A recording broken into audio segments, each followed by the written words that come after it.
hi. My name is Jermaine Williams, and I'm a token black guy. I think we might have people do that from now. Please do it. Wait, do it again. All We're right. getting okay. Give it. Can you put a little urban in that? For sure, I got you. Yeah. She want urban. Yes. Yo, my name's Jermaine Williams, and I'm a token black actor. There we go. Hey everybody, it's Giovanni Samuels here, coming at you with another episode of the Tokens Podcast. Today's guest, none other than the great Jermaine Williams. Like, when I see somebody as iconic as him, I mean multiple iconic things like the Jersey, Stomp the Yard, the Great Debaters, and even recently as Ratchet. He's gonna come here and tell you guys all about his journey. So Jermaine and I, we know each other. We go way, way back, and we got kind of real.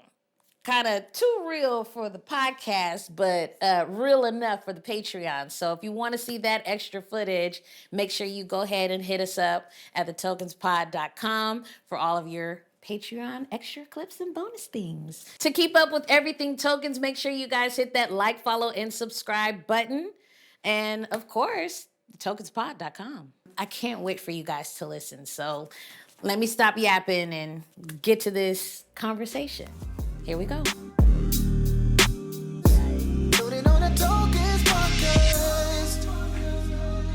Let's start from the beginning. How did you get into acting? Man, long story short, so this is for all the new generation people who find different ways to get into the business. Always was super old school, you know what I'm saying? Lo and behold, there was a commercial. It started off with a commercial that was on the radio. It was for this company called the Beverly Hills Studios.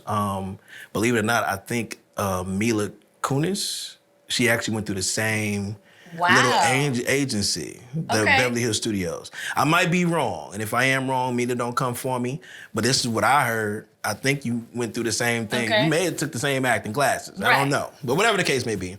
Acting commercial, basically just kind of promoting the whole city of Los Angeles. If you have kids who are talented, want to be an actor, come up to the Beverly Hills Beverly Hills Hilton, and like it was in this huge, Scam.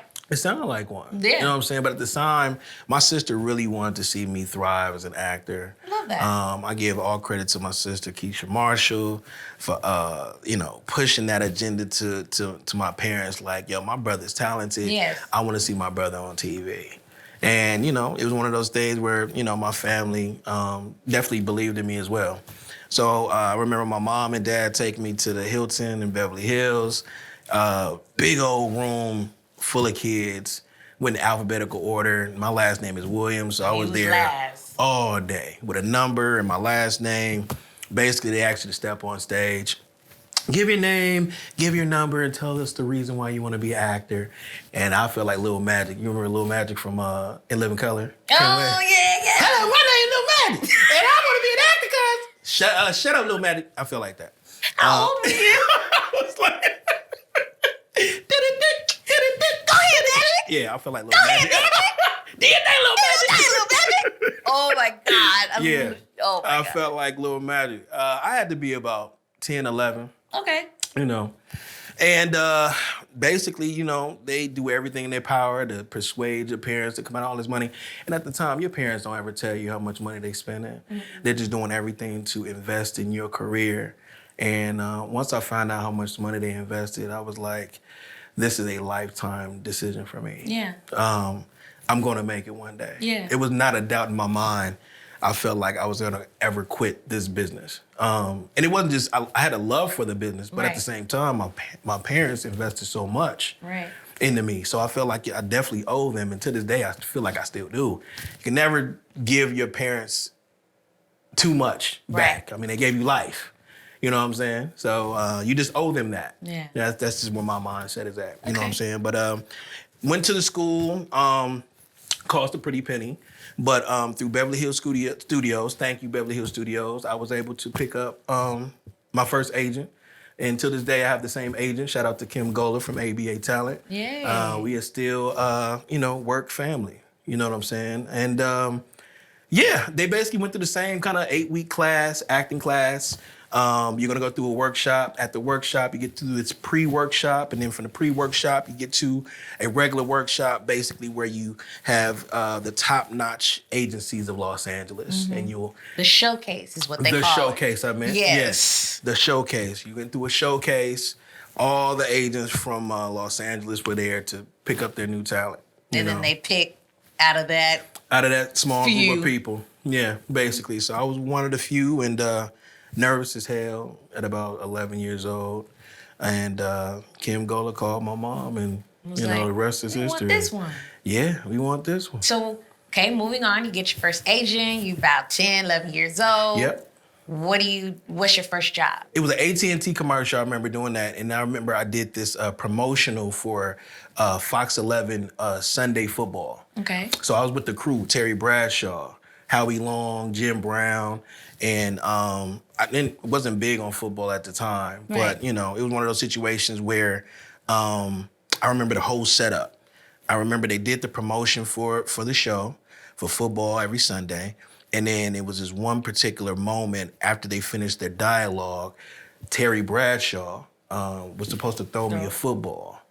And he threw me a football. And at the time, I think as a kid, I had like this popcorn in my hand. And I was supposed to drop the popcorn and catch the ball and do like a little football dance. Right. Right? I don't know who did it. It was a PA. He yelled at somebody. And all I heard was, "Get this kid off the set!" And I thought he was talking about me. And I don't know if I was hallucinating, but I swore he like pointed at me, right? So I walked off the set. I didn't want to cause no trouble. You know what I'm saying? Like I walked off the set or whatever, and I was crying. I was like, yo, I think I really messed up. I messed up something, like he wanted me off the set or whatever. So I ran to my mom and my dad, and I'm crying. My mom was like, what happened? What's going on? What's going on? Who done my baby? Right. Right. I said, they wanted me off the set, Mama. I think I spilled the popcorn wrong. I think I spilled the popcorn or too much popcorn. I think it's supposed to be like 3 kernels. And I think I turned like after like 25. I don't know. I spilled too much popcorn, Mama. And when I tell you, she did the mama strut to set like, like she just walked, and I was like, uh-oh, somebody in About trouble. to die. And lo and behold, I guess PAs were like searching for me. We didn't know where he was, and no, he's not in trouble and nothing like that. Right. No, you better. What did he do? What you do? What? It was crazy. You know what I'm saying? But I was able to finish the commercial. It was kind of like one of my first time experiences on set. You know, you hear people yell on set Right. as a kid, and they point in your direction. You Right. like, I guess, is it me? Is it me? I didn't know. Was it me? You know what I'm saying? But after that, not too long after that, well, maybe a few years after that, after, I got with the agency and everything like that, I was able to audition for Disney Channel's The Jersey. Yay! Yay! And that was my first big TV show. And that I you ever did. were the token on that I was show. the token black kid on The Jersey, yes. So tell me about your experience on The Jersey. How old are you at this time? At this time, I'm about 15. Okay. I booked that, and I guess the other commercials I had booked wasn't SAG, I guess, because I didn't know nothing about SAG. I booked this big TV show on the Disney Channel, and my agent's like, "Oh yeah, okay, we gotta get you in SAG." I'm like, "What's that?" I had no idea. And at the So that time, means I'm telling SAG business. At the time, it only cost about a stack. Right. It was about $1,000 Back then. back then, but inflation, I guess, affects everybody. It's I talk to people now. I'm like, how much is it? Yeah. It's how much now? You talk about a couple of bands. Gee, a few, not a couple. But not. I at that time when I booked The Jersey, I had then found out about SAG. Had to come out the pocket. My family came more out the pocket for SAG or whatever the case may and be. that made you even more like, I got to get this Of job. I course. got to do this job Of because they course. keep pouring out more money. Of course, and the whole show was definitely set up for it to be 3 white kids. And So how did you one end black. up being 3 white kids? No, it was 3 white kids and one black kid. And one black you know kid, what I'm saying? right. And I remember specifically, shout out to Percy Diggs. Me and Percy Diggs were actually in the running for the same role. for Coleman. Out. Yeah, Coleman to Galloway. Yeah. Percy's another one. You Yeah. can come on the show, Percy. Purse, come on through, man. You already know how it is. You know what I'm saying? Come on. Come talk he to was you, he was Veronica Mars' finest. Yes, he You know was what the I'm saying? token He on was a token on Veronica Mars. You know, shout out to Percy. You know what I mean? But yeah, we were for the same role, and you know, God blessed me to be able to get that role. It was an experience. Yeah, tell me about that. It was definitely an experience. At the time, you're just so innocent. You're a kid, and you don't really see these differences. The microaggressions. How people look at you, this and that. And I think it just kind of came natural. It wasn't a difficult being on set. I feel like everybody was really cool, really nice. But this is what was cool, what was funny. It wasn't cool. It was just weird. I had PAs often telling me that I was the good one. And I wasn't sure if they meant it like you're the black kid that's a good black kid, or they meant it like out of the cast, you're like the good one. You know what I'm saying? Yeah, that's and it was hard for me to decipher. And I tend to show people grace. I don't like to assume nothing. So I'm thinking that they meant out of the group of kids, I was the good one. I was the good one. I was the one that behaved the most. Right. I didn't give nobody no trouble, no problems on set. And it was just always, it was like that anyway, because first of all, I was good. My grandma took me to set every day. My grandma didn't play. No. You know what I'm saying? She made sure my pants was up. Right. My belt was fastened. Anytime I had any kind of pants sagging in any kind of way, she's on my ass. Yes. Pull your britches up. Grandma Louise did not play. You understand me? You know what I'm saying?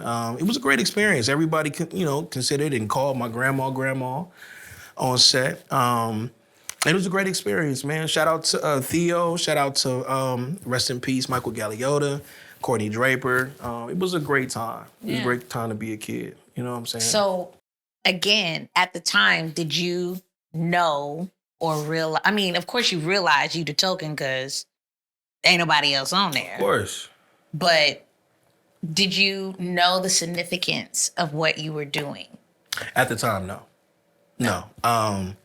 To this day, people still come up to me and say, yo, bro, you was the slaw. You Coleman from the Jersey. And I just didn't know how much of an effect I would have on the general public or people that watched. You know, I still get recognized for the Jersey to this day. And you really don't know how much an effect you have on people 20, 25, 30 years later. Have social and it's media crazy. Like that. Yeah, man. You know what I'm saying? Just recently, Disney just posted it up on their Instagram page, an episode of the Jersey. You know what I'm saying? Word? That's what's up. Yeah, and did they tag you to it? They didn't tag me to it, but I'm just letting y'all know, it's in the works to be a reboot. I'm in the process of writing a reboot to Jersey.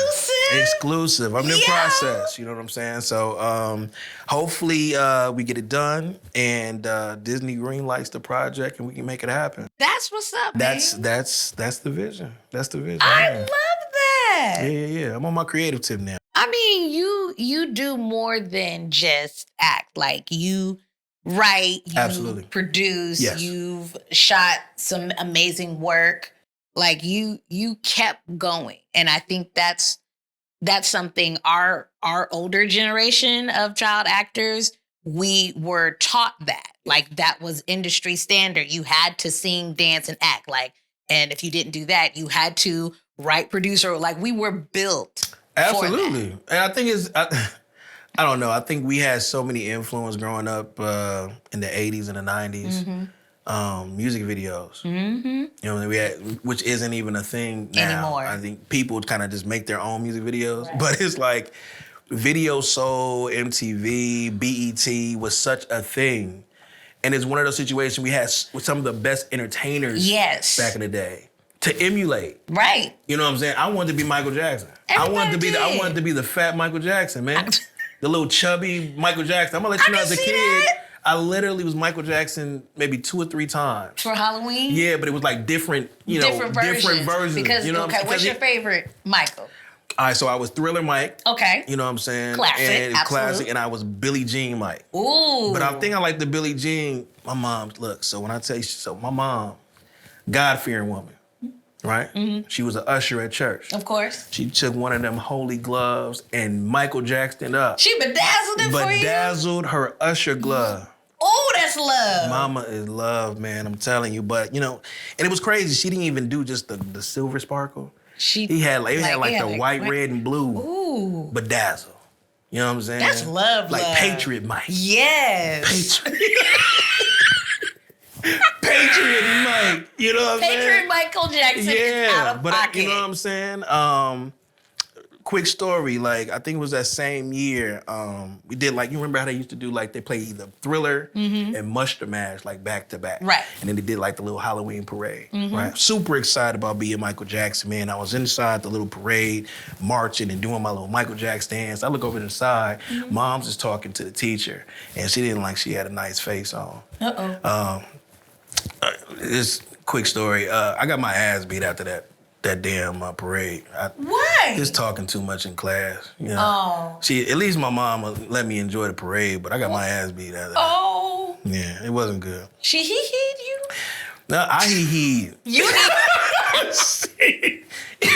Nah, she was beating my ass. I hee-heed. I mama.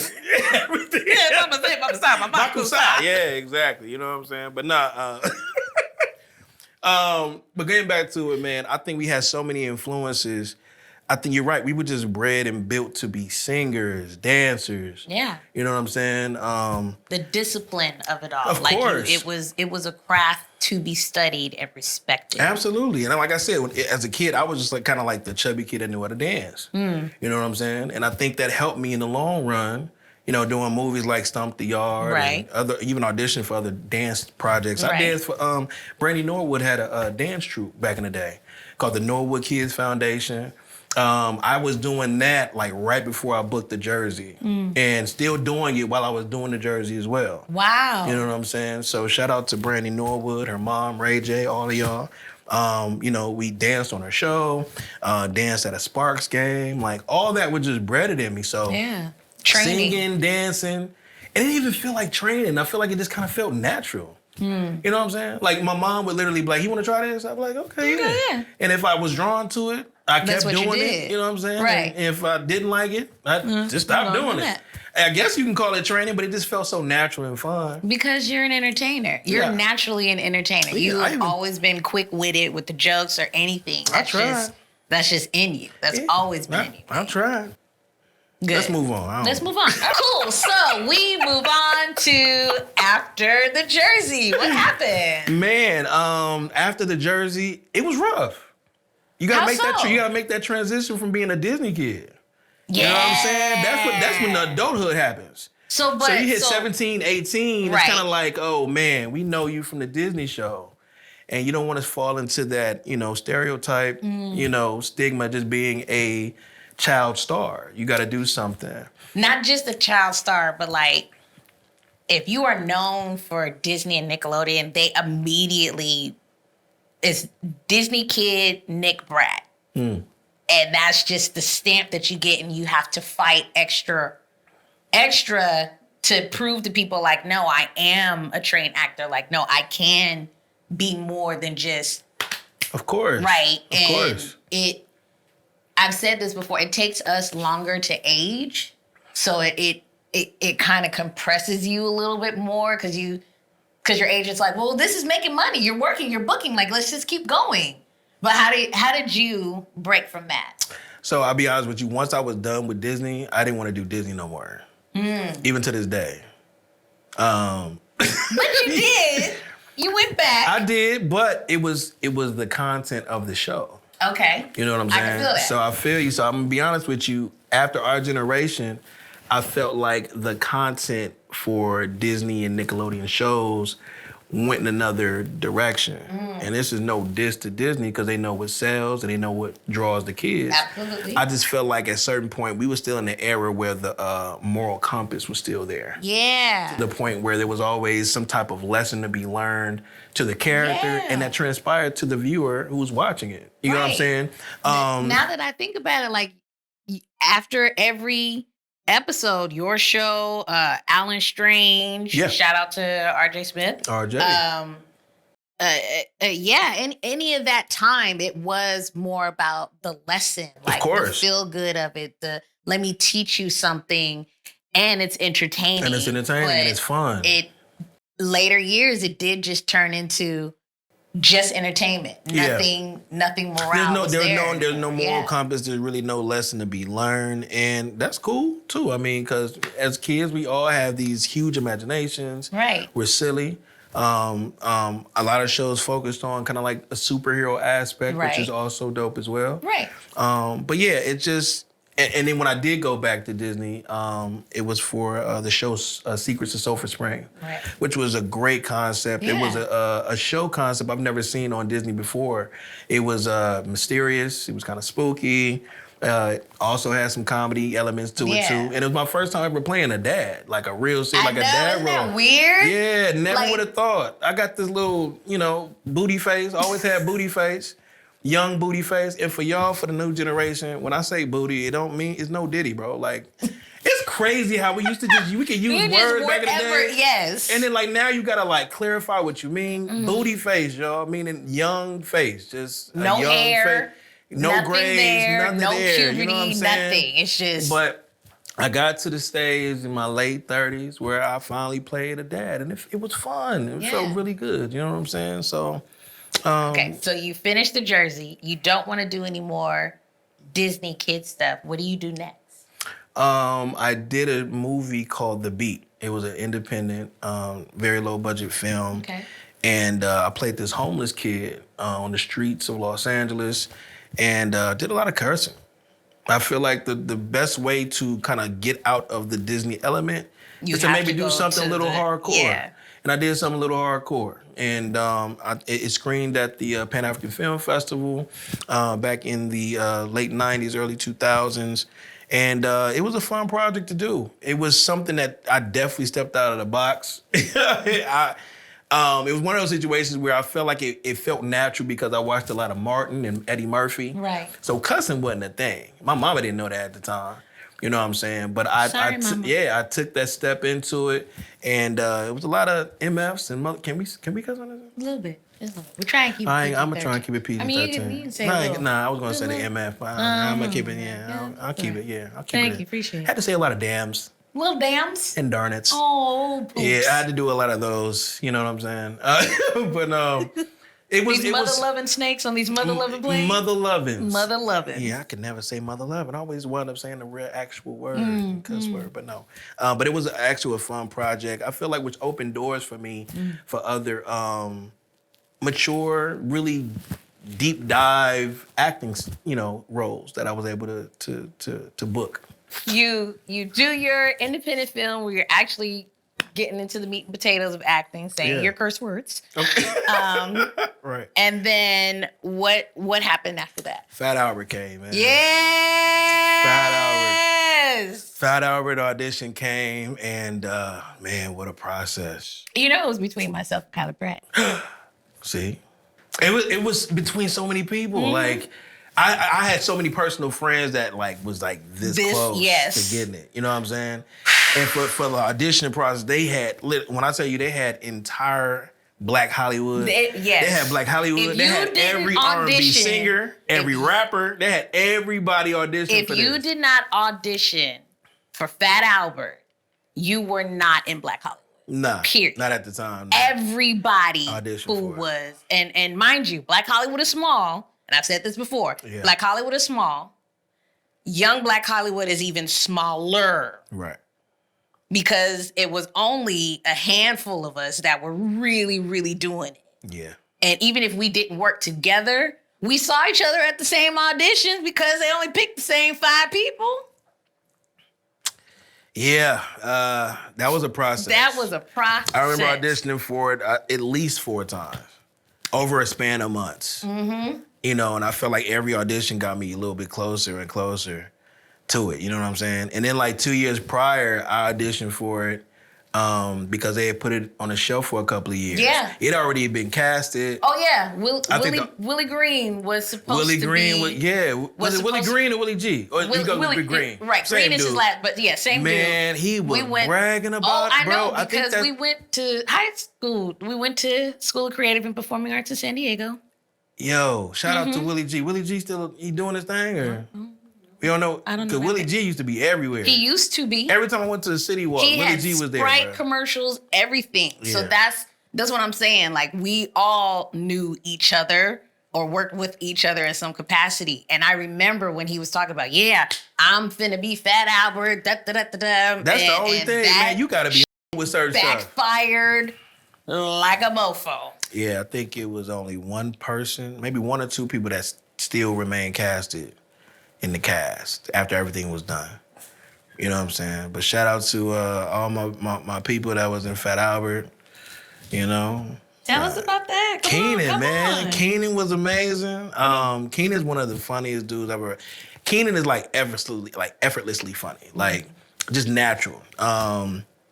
I think the one that just kind of kept everybody just laughing the most was Alfonso. Alfonso! Fonz! My man Fonz was, Fonz needs to come up on here too. This is what's so great about Fonz, man. Fonzo is one of those cats. He just takes a risk at whatever comes out of his mouth. And thing is, initially, if it ain't funny, he'll still keep on the going, same working it. until you laugh. That's a comedian. Yeah. That's that discipline of comedian Of course, because work. it's so quick to like, yo, that wasn't funny. Let me go and in another Deviate. direction. Right. No, No. stick You gotta with go until that joke lands. When I And tell you, work it. he has some of the funny, like he just had like little quips and sayings that everybody repeated. I know I repeated them all. Like he had this thing where he would act like a Crip, like a gangster Crip. Right. And he go to Denny's and he like order bacon and eggs. And he just come in the room, hey, yo waitress, I need some bacon and eggs. I just want some eggs. Hey, where's my eggs? Where's my eggs, Crip? I'm like, and thing is, it's kind of like, what are you doing? What are you doing? And then 'Cause he'll he is keep not- doing it, and then he'll start like he'll do They'll be like, it, "Dur." and he'll just laugh. And I'm like, yo, this dude is It's a nuts. nut. But him was Keith Robinson, Shadrack Anderson, everybody, man, Marcus Houston. We all had a great time. It was one of the best sets I had ever been on. Even that, like, that's when I was becoming an adult. I was in my early 20s, and you realize marketing and how race, black and white, comes into that. They had the toughest time marketing Fat Albert because it was just too many of us in a movie. So you realize the movie was called just Fat Albert. It Right. wasn't Fat Albert and the Gang. It was just called- Fat Albert. Right. So if we're gonna promote a black kid and these black kids, let's just promote one of them, which is the main character. Right. You know, and that was easiest because for some odd reason, by It was putting too- Fat Albert in the Gang, too you many put that black people. gang, it's just too many. Wait, it's 7 more of them? It's 7 it's more. gang. Wait, so it's Fat Albert and like 7 of them? Oh, and that- we can't call it a gang. We can't associate it with gang. Yeah, because it's bad. That's what I'm saying. And it was weird. And it was even after the movie came out, it wasn't even a big push.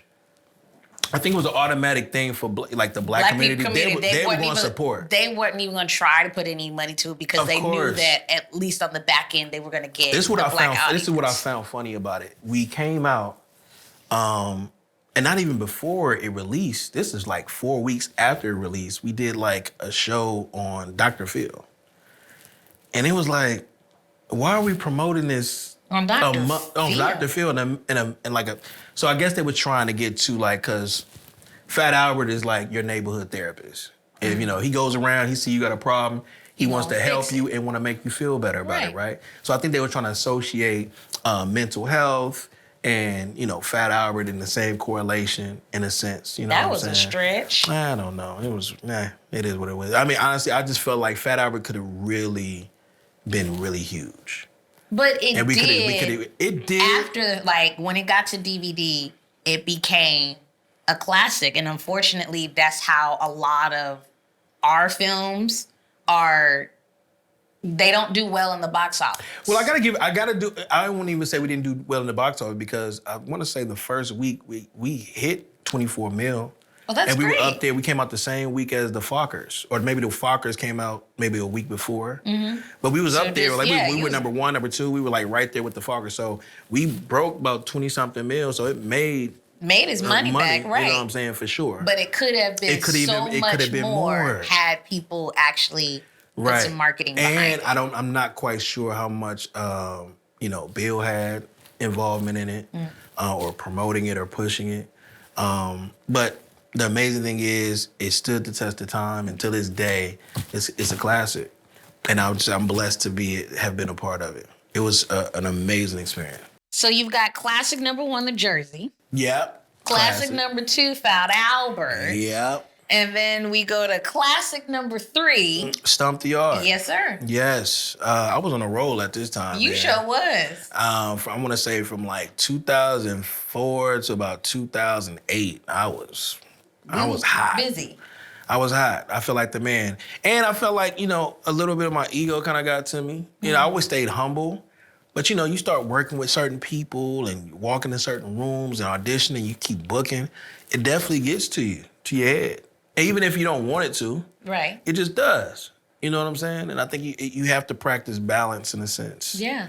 You know what I'm saying? But yeah, I was able to do Stomp the Yard, and that's where my dancing skills came into play. There it is. That was a crazy audition too.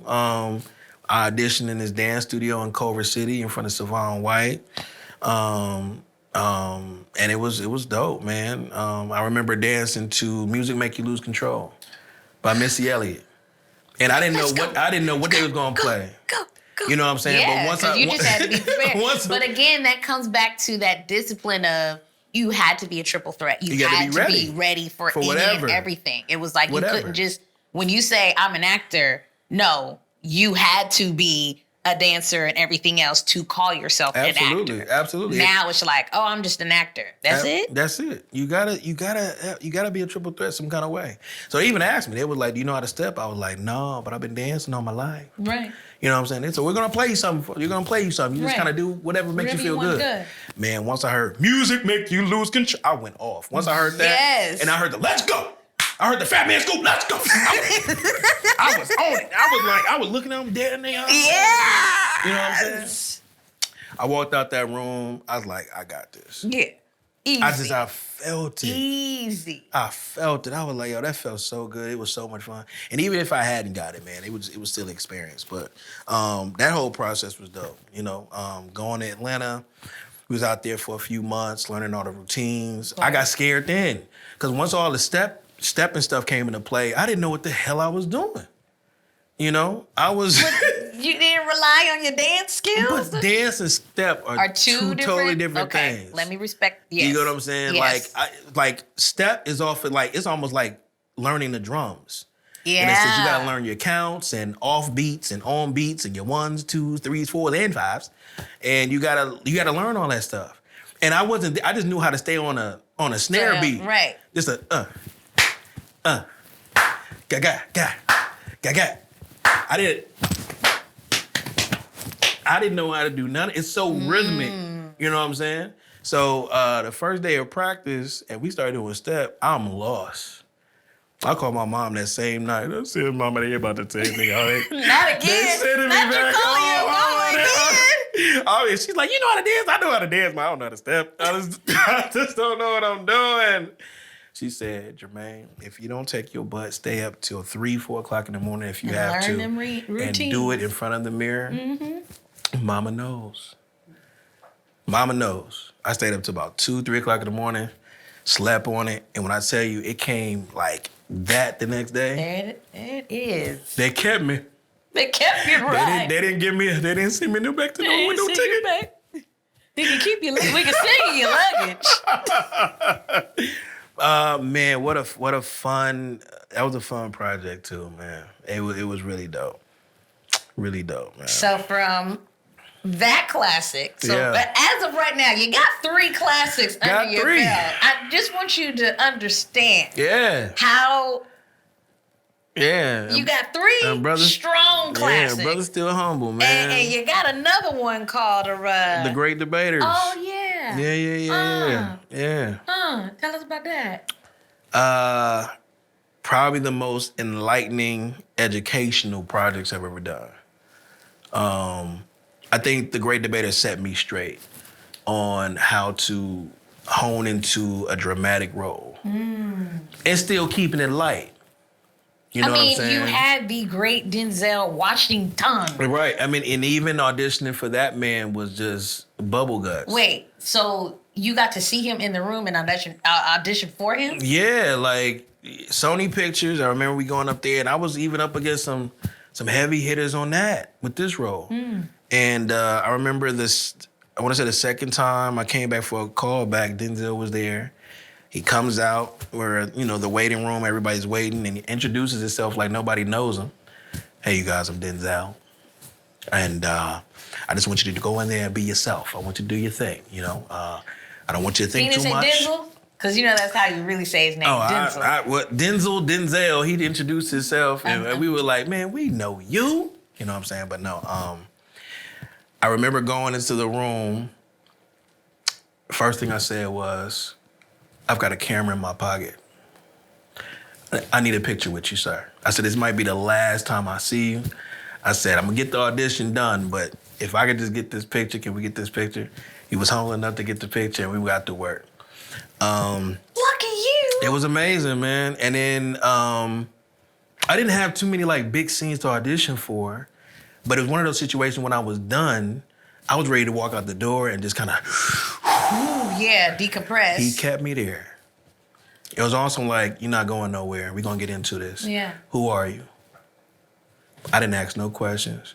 He wanted me to still stay in character and tell me who he was and create my own backstory. Yes. When I tell you, my stomach was already like this.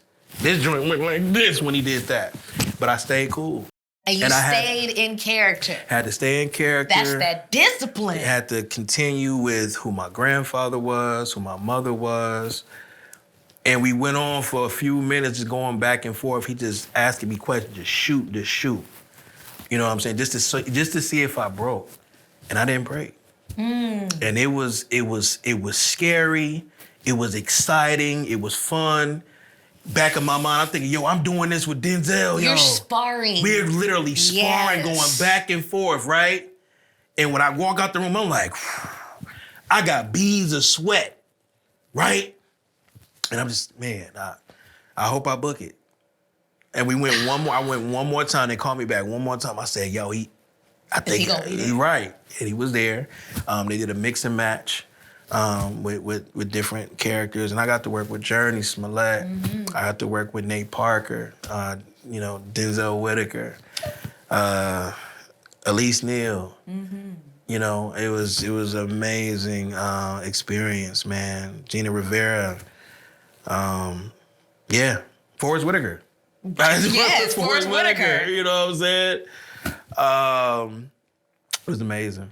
It was a really amazing experience. But he humbled me, though. He humbled me because one of those situations where I came from the cloth of just being funny. I'm just cut from the funny cloth. I come from comedy. Right. And he humbled me. He was just like, don't do too much. Right. He said, be light. He said, you can still be funny, but bring it more down to just being real. Right. You know what I'm saying? So whenever he felt like I was just kind of maybe taking a notch too high, he always brought me down. And he always had words of wisdom. Like he would get us together and just kind of break down and just send us gems. That's that pouring into you. He would just send us gems like, let me tell you about this experience I had on set. I learned from that and I'm about to teach you. And that's just the kind of guy he is. You know what I'm saying? He has a brain like a sponge, you guys. Like his brain is crazy. What I admire about Denzel and what I witness, whoever he comes across, he asks you your name and he asks you where you from. So the next time you may come across him, he'll at least remember something about you. If he doesn't remember your name, he'll remember what you got on. Oh yeah. He'll remember you're from Louisiana, right? Yeah. Right. Okay, you from Louisiana, right? Yeah. My Denzel sucks, but it's that's my little. He says okay. I mean, you did. Everybody good. Okay. Everybody say okay a lot. You know what I'm saying? But no, It was amazing. And what I love about he's in the zone all the time.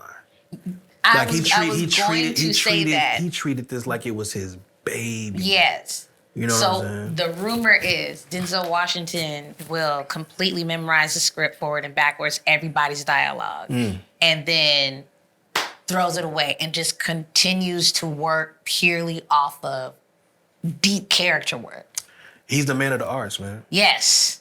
He's the man of the arts. Like if nothing else, he takes a deep dive and he fully immerses himself into whatever character, and every decision that he makes is based off of that training, that discipline, that learning. And he challenges you.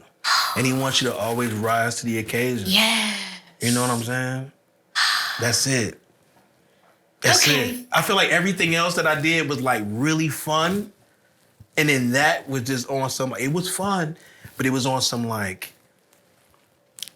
on a superior level. Like it was just superior, I feel like, than any other thing that I did. And the tone, and it was my first period piece. Mm-hmm. It hit on so many serious topics, racism, you know what I'm saying? Right. And this little old school from Wiley College going up against this big dog from Harvard, you know what I'm saying?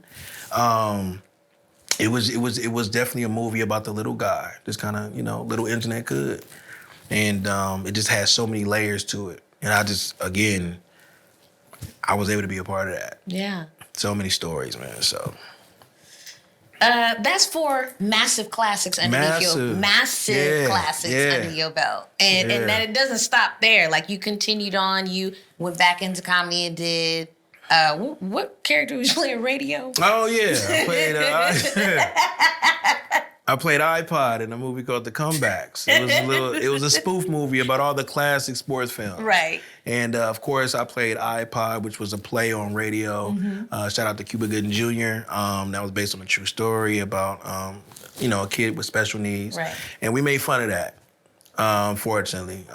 You can't do that now. Yeah, you can't really do that now. But yeah, played it. I'll be honest with you, as bad as it was still fun. It's because I've never done a spoof before. Okay. And man, that was fun too. So you did that, and then you moved to Ratchet. Ratchet, yes. That came some years later, but Ratchet was fun too. Honestly, I auditioned for that for a guest star, just like a little guest star spot, maybe 1 or 2 lines.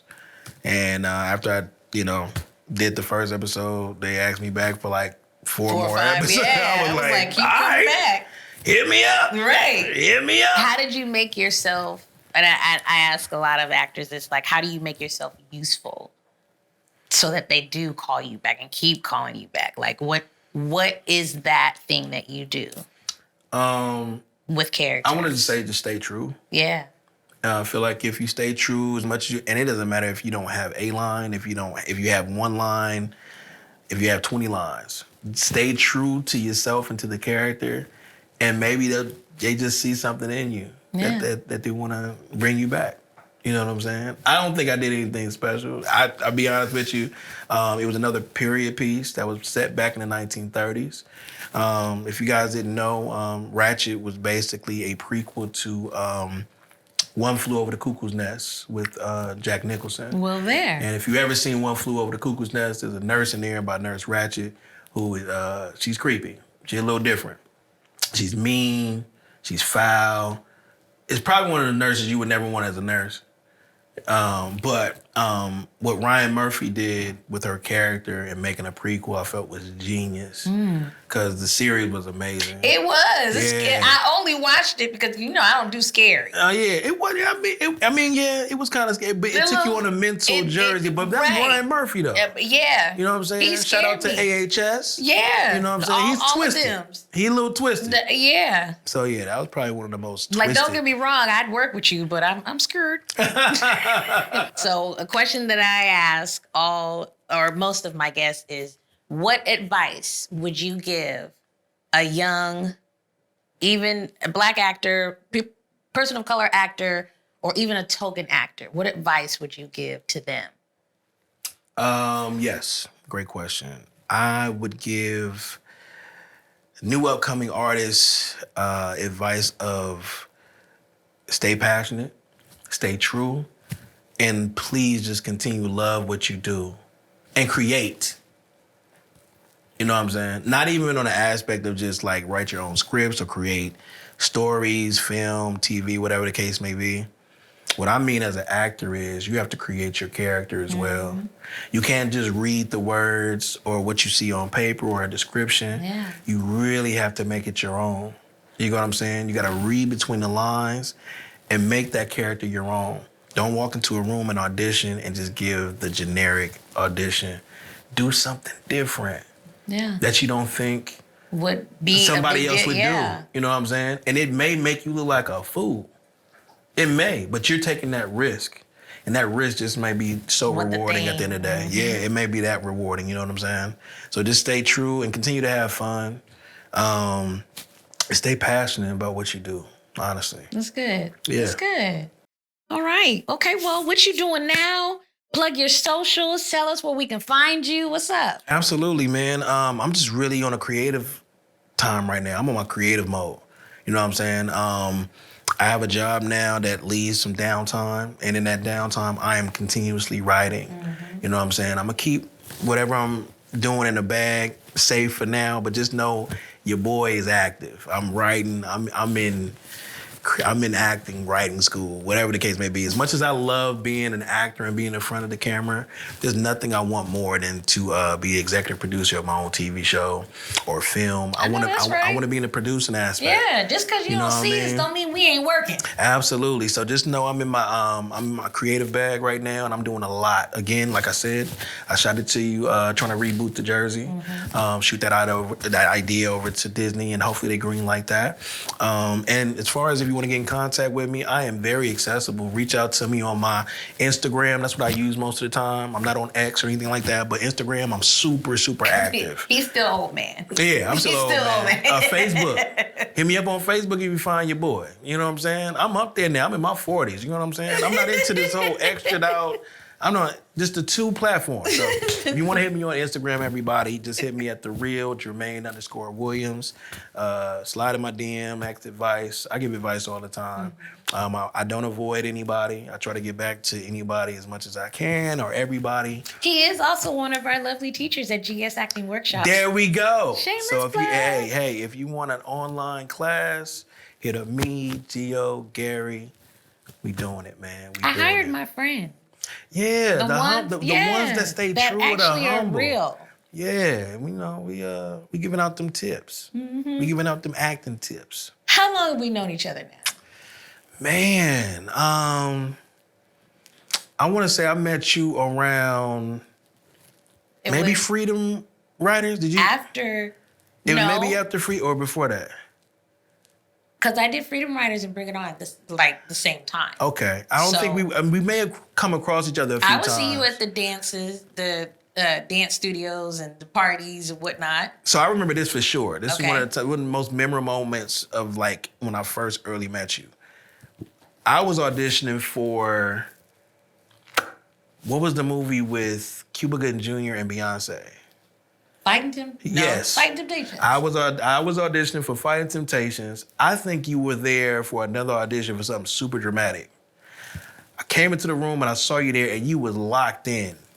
Oh my God, and I remember. wanted to say hi, and I was in like a double Dutch situation. Like, should I say hi?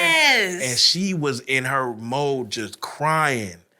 I said, I'm gonna say hi to her later. I don't know if y'all ever experienced this. And I think I hate it too. It's so weird, like when you go into an audition and you're so focused on it, and then that people you see nothing. But then it's somebody that just pop that bubble. Hey man, how you doing, my brother? You been good? No, leave me alone. I'm working. You still got my number. We should link. You know what I'm saying? Anyway, so last week I went to the store, right? I'm like, oh, bro. I'm trying to focus on this right here. What you auditioning to, bro? Right. Like, you want to focus? Why are you talking to me? You're not gonna get this job, but I might. Yeah, but I'm in that sense, I'm very respectful. You gotta read the room and read the person. Like, you gotta see they're in their zone. Like, leave him alone. I remember that so vividly too, because I low-key felt when I was like, nigga, I gotta work. Like, I gotta get this. But as soon as I came out, I was like, hey, man, how you doing? Listen, man, you was in the zone. I felt what you was saying. I was like, okay, I'm gonna just turn. I'm gonna turn this way, because those are real tears. Real tears she's crying, for real. Shout out to the people who can cry on. I still haven't mastered that. It's I wanted to cry in The Great Debaters. And you didn't? Nah, I just looked as sad as I could. Nothing welled up. Nothing. Not a drop. So I literally had to just do the. Not the quiver. I want to stay on the team. I can't stay on the team. All right, I guess it's my last dinner with y'all. I'll see you. Nothing. Dried up tear, you know. I'm still working on that. Oh my God. Okay, we have to go, y'all. We have to go. This was fun, man. I'm so proud of you, man. Thank you. This was a dope concept, yo. Yes. I'm a token, man. Yeah, we here. We talking. I've been interviewed as a token black actor. Yeah. Yeah. For sure, man. This is dope. Put it on a token.